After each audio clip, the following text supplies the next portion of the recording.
Hey, it's not Tanaya. It's Tanaya. Okay.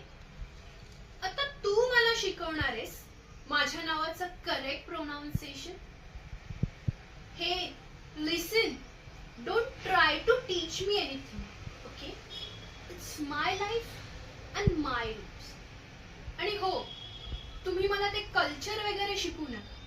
म्हणजे जुन्या लोकांनी काहीतरी रिच्युअल्स बनवून ठेवले आणि ते आपण फॉलो करायचे, आणि तेही ह्या काळात. नो वे. आता मला सांगा, जीन्सवर हळद कुंकू आणि बांगड्या कोण घालतं? कंपल्शन कशासाठी? जगू द्या ना जसं आम्हाला जगायचंय. सासू सासू काय म्हणे, आय डोंट केअर. मी तिच्याशी लग्न नाही करत आहे, समजलं? आणि माझा नवरा